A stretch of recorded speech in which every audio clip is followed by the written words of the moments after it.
Bonjour à tous. Je reçois aujourd'hui Yoni Berous, directeur des séminaires francophones au département des institutions juives de l'École internationale pour l'enseignement de la Shoah de Yad Vashem. Yoni Berous, vous êtes à Abidjan dans le cadre d'une activité de partage sur la mémoire. C'était hier à l'initiative de l'ambassade d'Israël en Côte d'Ivoire et puis de l'UNESCO. Alors, c'était à l'occasion plus précisément de la journée internationale dédiée à la mémoire des victimes de l'Holocauste. Mais hier, particulièrement au cours de cette rencontre, un thème fort apprécié a été débattu, l'enfant et le génocide, qu'avons-nous appris du passé? Je dois préciser qu'à cette rencontre d'hier, vous n'étiez pas seul. Il y avait aussi la directrice du centre Iriba au Rwanda. J'ai nommé Madame Assumpta Muginareza. Yoni Berous, bonjour. Bonjour. Et bienvenue à Abidjan. C'est votre première visite? Oui, c'est ma toute première visite. Avec comment vous trouvez la Côte d'Ivoire et l'Afrique? Magnifique. je découvre un nouveau pays pour moi. Et c'est avec beaucoup de chaleur que je suis reçu ici. Et c'est un grand plaisir. Et je dois remercier l'ambassade d'Israël. Qui vous a invité? Qui nous a invités. Mon institution est à Jérusalem, en Israël. Et c'est grâce à eux qu'on a pu donc avoir ces échanges. Alors, vous avez parcouru 3 continents en 48 heures. En 48 heures. Vous êtes l'homme le plus rapide au monde. Alors, nous allons entrer dans le vif de notre sujet. Et là, je vous propose qu'on adopte une démarche un peu pédagogique. Vous allez nous dire exactement ce que l'on fait à l'Institut Yad Vashem. Alors, le mémorial de Yad Vashem, c'est une très grande institution qui a déjà été créée dans les années 50, de par une loi qui a été créée par le Parlement israélien, pour en tout premier lieu commémorer les victimes, les 6 millions de victimes juives qui ont été assassinées par les nazis pendant la Shoah, donc le génocide des Juifs. Et donc c'était en tout premier lieu un lieu pour faire face au traumatisme, ce trauma de comment on va faire face au deuil du tiers du peuple juif qui a été assassiné pendant cette période-là.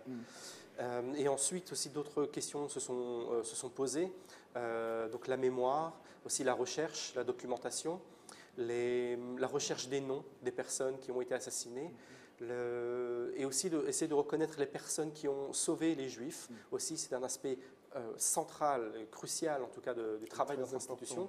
Et ensuite, bien sûr, en cours de choses, si nous transmettons, si nous essayons aussi peut-être de comprendre comment aussi aborder la chose de manière pédagogique. Aujourd'hui, nous avons la chance de dire que nous avons dans une institution, l'École internationale pour l'enseignement de la Shoah, comme vous le disiez, qui travaille à tous les niveaux, au niveau des jeunes, au niveau des enseignants, au niveau des formateurs, au niveau des directeurs, au niveau des ministres de l'éducation nationale de différents pays. Comment enseigner cela? Donc nous faisons des formations et nous travaillons à tous ces niveaux-là. Des personnes qui viennent chez nous pour des groupes, qu'ils soient homogènes ou hétérogènes, selon leurs origines ou selon leurs connaissances, leurs âges, ou nous allons vers les autres aussi, pour rencontrer différents publics. Et apprendre énormément. Et c'est grâce à ces échanges-là, et c'est grâce à cette vision comparative qu'on ait pu justement, et vous parliez donc de pédagogie, qu'on ait pu créer, donc élaborer avec d'autres institutions, pas tout seul bien sûr, une philosophie pédagogique qui soit justement adaptée. Très bien. On en parlera tout à l'heure. Mais dans le cadre de cet entretien, moi j'ai retrouvé 2 de mes lectures. D'abord, je vous le montre, c'est tous les fleuves vont à la mer, les mémoires, la première partie des mémoires de ce grand intellectuel juif israélien, je vais dire, Elie Wiesel, un survivant de la Shoah. Et il y a également, comme si c'est une histoire importante qui traverse le temps, il y a également ce roman que j'ai lu récemment, L'oubli, d'une jeune écrivaine française. Elle s'appelle Frédérica Amalia Finkelstein. Alors, dans ce livre d'Elie Wiesel, que j'ai lu il y a longtemps quand même, il y a une partie qui a retenu mon attention. Il écrit à la page 135, « J'ai 16 ans quand mon père meurt, mon père est mort et je n'ai plus mal, je ne sens plus rien. Quelqu'un est mort en moi et c'est moi. Je n'ai pas pleuré, tout mon être sanglotait, mais je n'avais plus de larmes. J'étais absent de moi-même, les morts ne pleurent pas. En général, on ne pleurait pas dans le camp, comme si l'on avait peur de ne pouvoir s'arrêter. La liberté pour nous, ce sera d'abord de pouvoir pleurer. » Et il continue, « Mon père est mort, je me sens curieusement libéré, libre de couler, de me laisser glisser dans la mort. » C'est très fort, ce test d'Elie Wiesel. Et à la toute première page du livre d'Amalia Finkelstein, on peut lire quelque chose d'extrêmement difficile. On voit cette difficulté-là à vouloir oublier, cette difficulté-là à se décharger du poids de la mémoire, mais aussi cette réalité-là qui rattrape tout le temps cette personne-là, comment je vais dire, ce personnage de ce roman.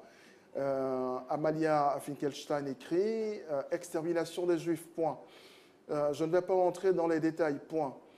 Ils vous les ont rabâchés jusqu'à l'écœurement, vous imposant des horreurs telles que nuit et brouillard, en infusant votre esprit d'une misérable culpabilité. Je le dis sans honte, je veux oublier, anéantir cette infâme Shoah dans ma mémoire et l'extraire comme une tumeur de mon cerveau.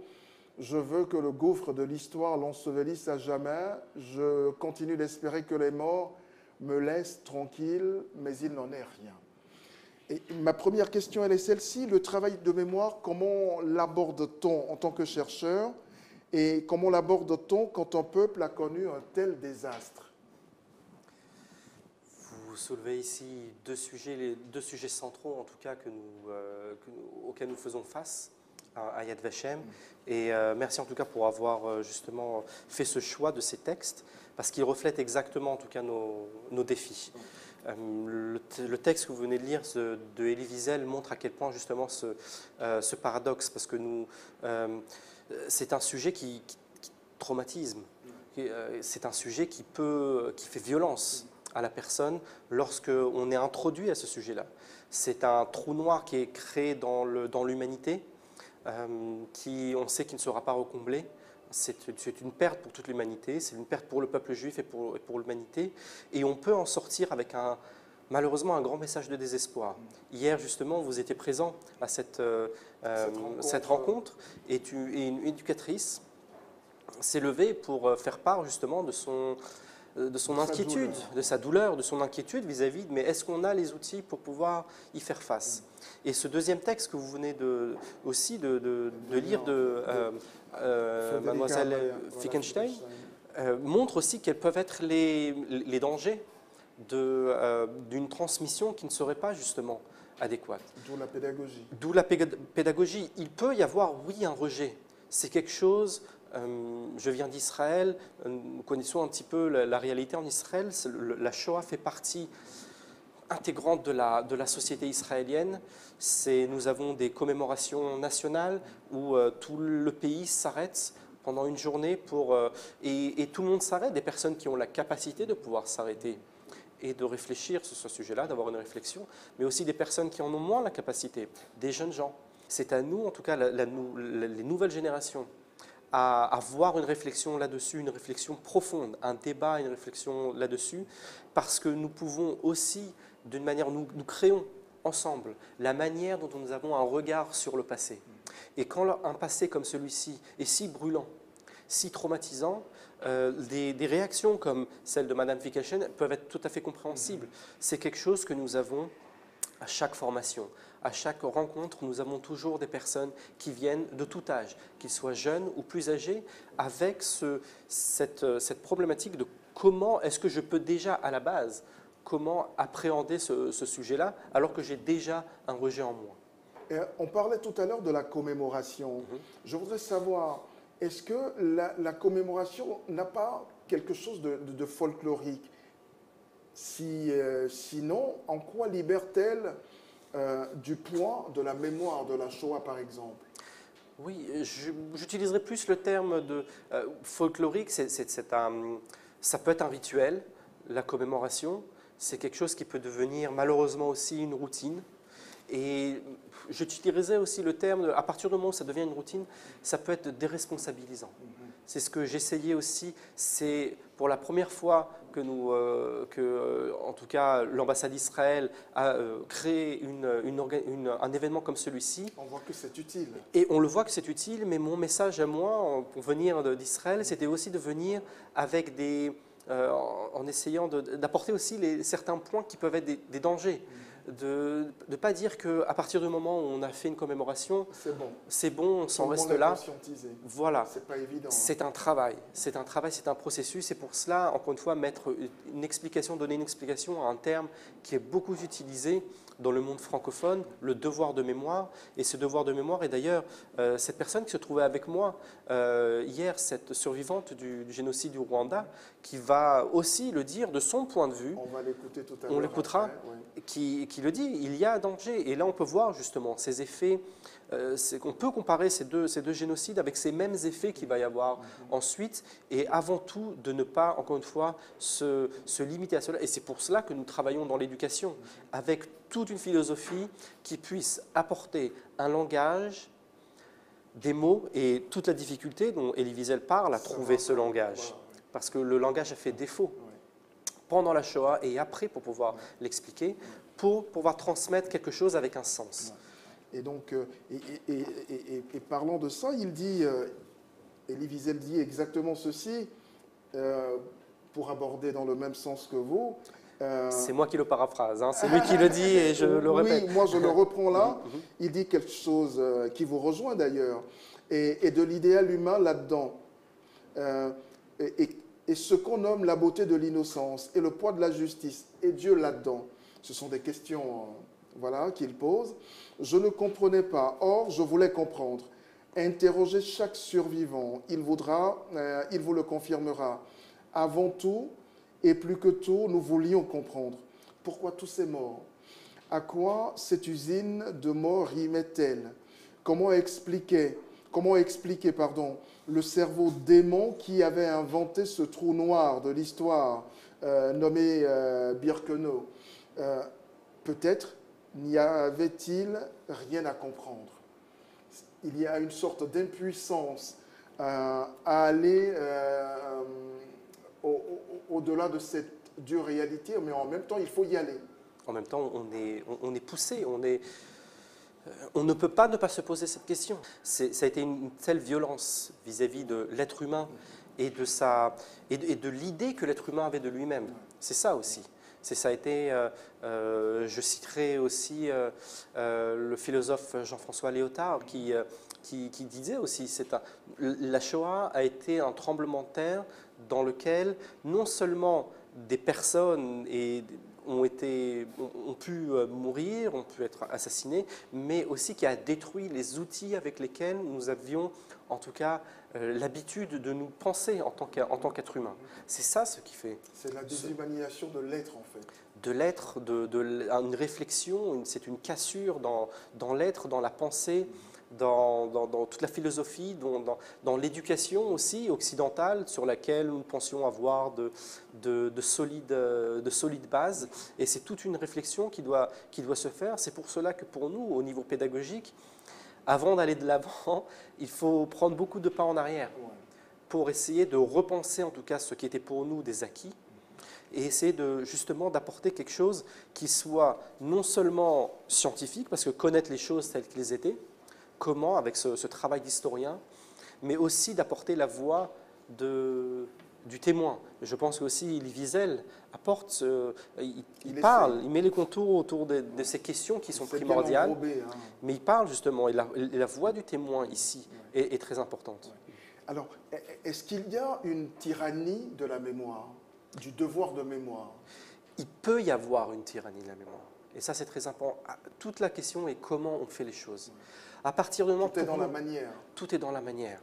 Je n'utiliserai pas le terme de méthode, parce que méthode, c'est froid. Mais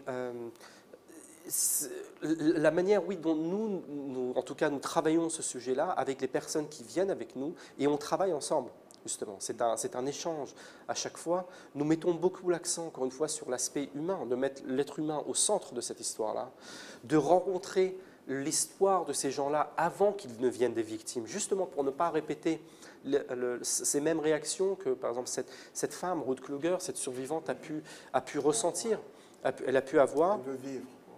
Donc si nous ne travaillons pas avant cela, avant de voir ces films comme Nuit et brouillard, comme Mademoiselle Finkelstein en parlait, Nuit et brouillard, je le répète, c'est un documentaire très, très frontal, hein, avec une vision très frontale en tout cas du crime qui a été fait avec des images terribles, qui a aussi, il faut le dire, qui a ses limites, mais qui a introduit le sujet à un public européen à l'époque, à peu près une dizaine d'années après que les faits aient été commis. Donc il a son importance, nous parlons au milieu des années 50, c'est quelque chose de très important, mais qui a figé aussi d'une certaine manière la mémoire. Lorsque la mémoire devient figée, la mémoire est dynamique. Lorsqu'elle est figée avec des images telles que des images d'horreur, d'amas de corps, de fours crématoires, de chambres à gaz, de camps de concentration, de barbelés, elle se vulgarise. Elle se vulgarise et on peut en arriver justement à vouloir rejeter cela comme une tumeur. Elle utilise des mots terribles, très forts. Et c'est avec une très grande légitimité qu'elle le dit. Parce que ici, les choses ne sont pas faites. Petite-fille de... Et oui, elle le dit en tant que personne qui est très liée avec ce sujet-là. Elle n'est pas étrangère. Non. Elle n'est pas, on ne peut pas l'accuser de vouloir... ce n'est pas un oubli intéressé politiquement, idéologiquement. Non, non, non. C'est vraiment une question de fond et aussi faire face à une réalité de dire, s'il vous plaît, il y a ici un malaise.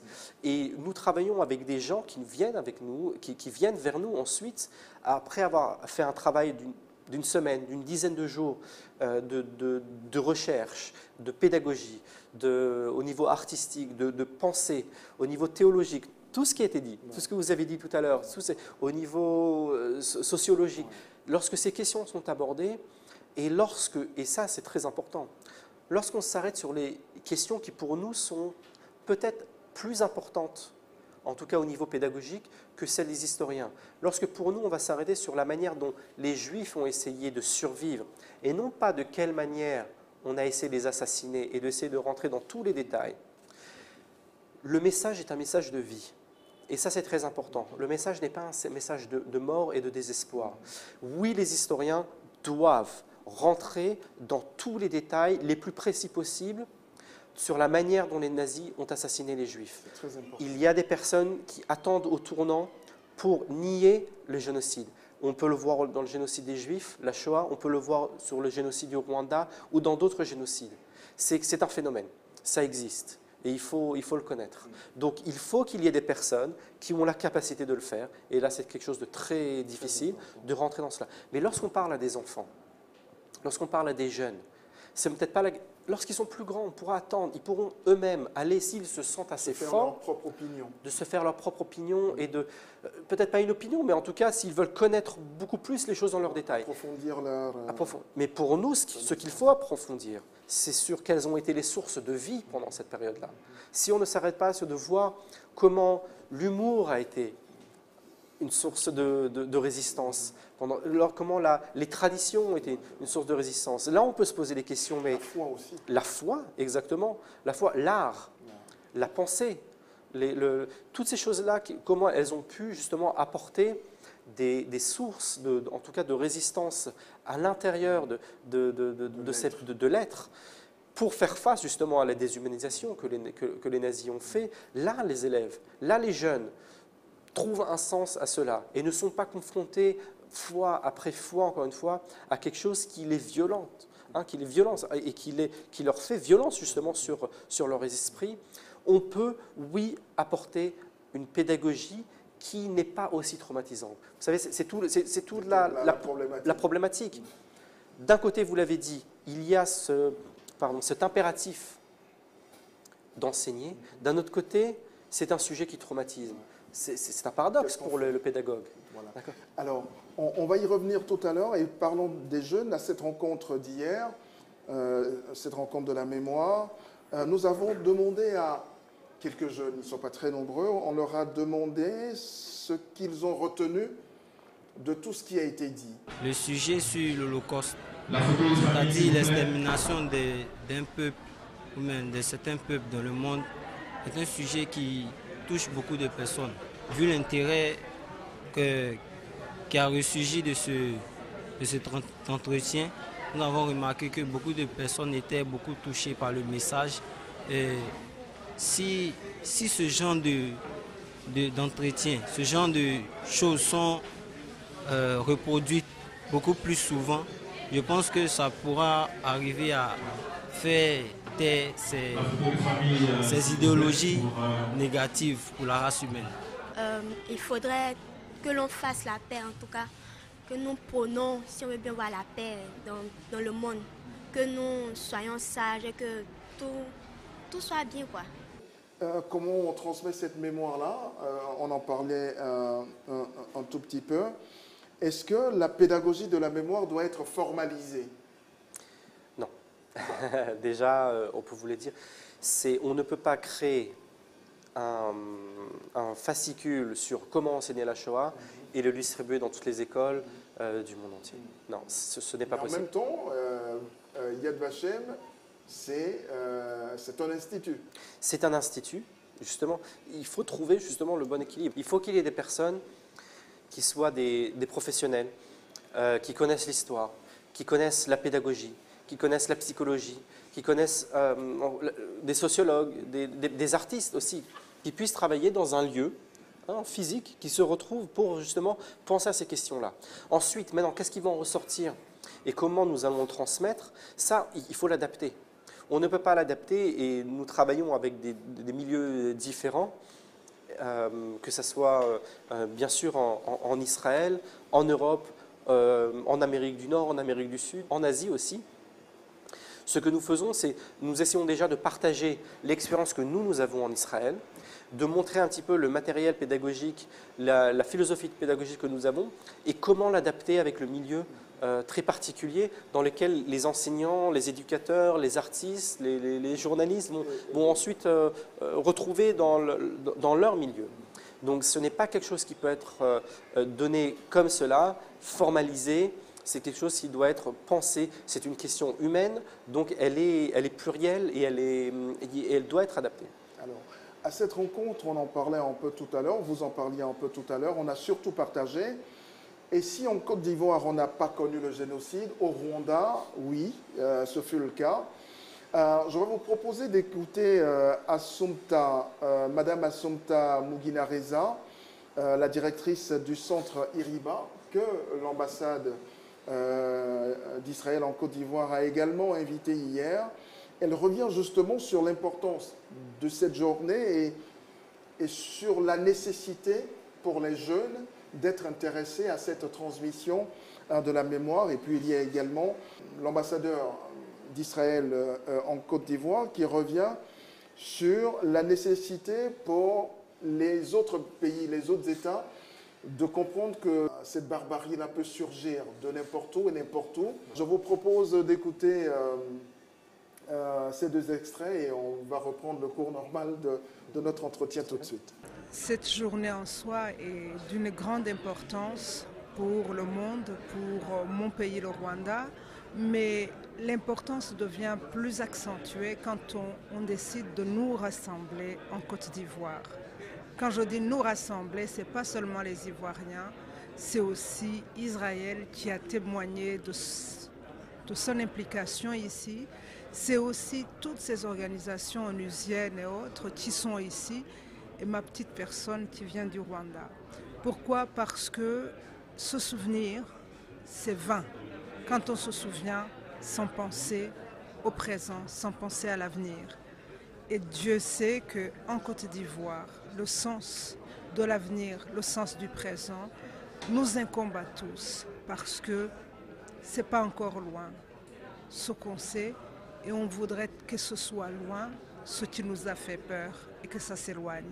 Pour que ça s'éloigne, ce ne sont pas les prières, ce ne sont pas les incantations, ce ne sont pas les petites formules magiques qui vont faire que ça marche, c'est le fait d'accepter de s'asseoir et de mener ensemble le travail d'histoire à la lumière de ce qui s'est passé ailleurs dans le monde. Normalement, le travail d'histoire n'est pas fait pour ceux qui ont vécu, parce que ceux qui ont vécu savent. Le travail d'histoire est mené pour que ceux qui n'ont pas vécu ne soient pas confrontés juste aux traumatismes hérités du passé qui ne passent pas, ou bien aux négateurs, parce qu'eux, ils sont toujours actifs. Aujourd'hui, le fait de penser aux futures générations nous donne le devoir, nous adultes, de leur laisser des repères, de leur permettre un jour de s'affronter à ce passé qui est le nôtre, sans tomber dans le délire haineux, sans que le mal d'hier ne reprenne le dessus pour aujourd'hui et pour l'avenir. Donc l'obligation, c'est d'être là, avec les jeunes et pour les jeunes. Nous sommes toujours connectés à la réalité dans laquelle nous vivons et on peut toujours apprendre d'une crise parce que chacun de nous pourrait dans un jour être la victime. Il n'y a pas de règles. Et quand il y a la haine aveugle, donc c'est tout le monde qui souffre. Et je crois que c'est important, et spécialement en 2015 et en Côte d'Ivoire, parce que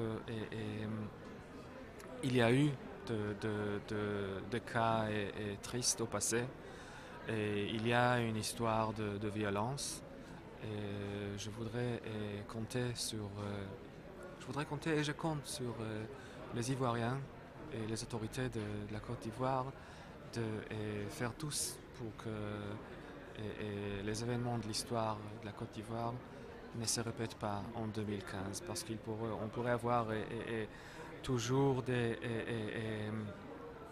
différences d'opinion. On peut être disons, on peut avoir une objection très très forte aux opinions de l'autre, mais toujours dans le cadre du respect et de la tolérance et de l'acceptation et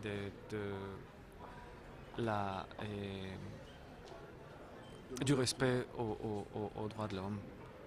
Voilà, c'était ce que disait monsieur l'ambassadeur d'Israël en Côte d'Ivoire, mais également ce que nous disait il y a un instant madame Assumpta Muginareza, qui est venue du Rwanda. Alors, quand on écoute ces deux témoignages, on se dit c'est bien, se rappeler c'est prévenir, mais en même temps, je relis en court passage du livre d'Elie Wiesel, que j'aime bien, Tous les fleuves vont à la mer. Il dit ceci à la page 35, aujourd'hui, en demi-siècle plus tard, là c'est plus qu'en demi-siècle plus tard, puisque ce livre il a écrit il y a très longtemps, aujourd'hui, en demi-siècle plus tard, ces questions demeurent ouvertes et je me sens toujours incapable d'y répondre. La survie de mon peuple continue à me rendre perplexe, de même que la pérennité de la haine à son égard continue de m'intriguer. Quand on voit ce qui s'est passé récemment en France, finalement, à quand la fin de la barbarie? C'est la question. Malgré tous ces efforts qu'on fait pour comprendre le mal, pour le prévenir, et la barbarie surgit toujours. Qu'est-ce qu'on fait? Écoutez, c'est la question. Si on avait la réponse, malheureusement, notre monde ressemblerait à quelque chose d'autre. Ce qui est important, c'est de voir aussi les évolutions qui ont eu lieu dans le temps, en ayant une perspective plus grande dans le temps, de voir qu'il y a eu des choses. L'homme a réussi à trouver parfois le moyen d'avoir, que ça peut être une cohabitation pacifique, ça peut être aussi une entente plus approfondie, ou ça peut être une paix durable. Il y a eu, et il faut essayer justement, l'histoire doit nous apprendre à essayer de trouver quels sont ces éléments-là. C'est notre travail. Peut-être que oui, maintenant, avec les événements qu'il y a eu, nous pouvons peut-être pas tomber de haut, mais en tout cas prendre quelques pas en arrière et de dire que peut-être certains acquis ne le sont pas, en fait, et qu'il faut continuer à réfléchir, que ce combat-là, pendant les années 90, il y avait eu cette sorte dans le monde occidental, en tout cas, et là je vais être très dur avec ce monde occidental, avec cette sensation que l'histoire s'est terminée. Fukuyama le disait, voilà. Le mur de Berlin était tombé, et c'est vrai, la guerre froide s'est terminée d'une manière, on va dire ça quand même d'une manière assez relativement douce, parce qu'on sait quelles pouvaient être aussi les conséquences de l'écroulement d'un empire comme celui-ci et les conséquences sur le monde entier. Et comme si que l'histoire se terminait et que l'être humain arrivait donc à un point de repos. Eh bien non.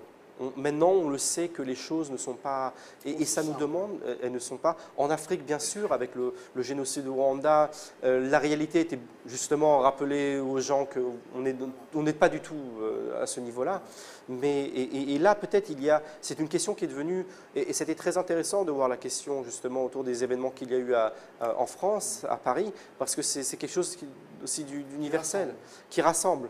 Quand la barbarie rassemble contre la barbarie, c'est déjà pas mal. C'est au moins ça. C'est qu'au moins, il n'y a pas... Au moins, il n'y a pas l'indifférence. Des événements aussi ont eu lieu aussi en Afrique. On sait que les États africains essayent justement de réfléchir à cette question-là. Et s'il n'y a pas justement de ce dialogue, on n'arrivera pas. Mais à tous les niveaux, que ce soit des chefs d'État ou que ce soit dans les classes, que ce soit les jeunes qui comprennent partout. Peut-être rappeler aussi rappeler une expression d'un professeur, d'un historien israélien qui s'appelle le professeur Bauer, qui avait dit que peut-être il faut aussi enseigner, savoir quelles sont les questions qu'il faut soulever et quels sont les objectifs aussi qu'il faut donner aux élèves. Or, bien sûr, personne ne veut être une victime. Ça, on le sait, c'est tout à fait naturel. On le sait aussi. On sait très bien que personne ne voudrait être un bourreau. Mais ce qui est peut-être plus important, c'est de ne pas être un témoin passif aussi. Et c'est ça peut-être le travail qui est le plus important. Parce que lorsqu'il y a génocide, il y a ce groupe de personnes qui sont les assassins, les bourreaux, ceux qui poussent avec l'idéologie fanatique. Mais il y a aussi ceux qui ont croisé les bras, qui n'ont rien fait. Ceux qui ont croisé les bras, qui ont permis les choses de se faire, qui ont toléré certaines choses. Et c'est ici qu'il faut que le travail doit être fait. Alors, question de journaliste, c'est vrai que ce n'est pas l'objet de cet entretien, mais je ne peux m'empêcher de vous la poser. À quand la fin du conflit israélo-palestinien? C'est aussi une question philosophique. C'est une question philosophique. Déjà, tout d'abord, je voudrais dire que ça sera à titre personnel, là, cette réponse-là, parce que, comme vous le savez, l'Institut de Yad Vashem n'est pas un institut qui travaille cette question-là. Bien que Yad Vashem, c'est un institut israélien, et tous les Israéliens, tous, voudraient avoir justement la paix, et que ce conflit soit réglé.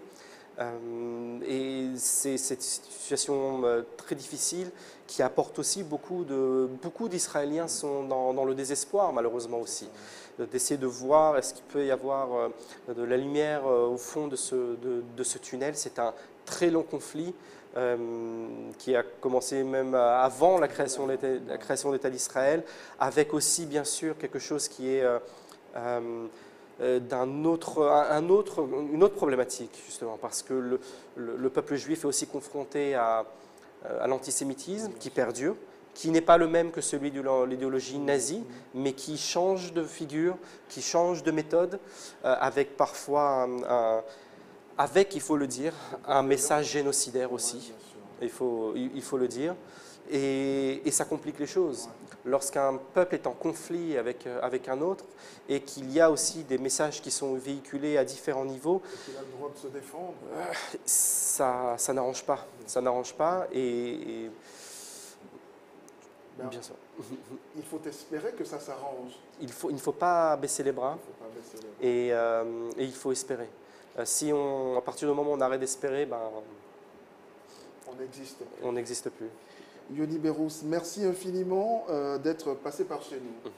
Merci à vous, ça a été un grand plaisir. Merci. Merci.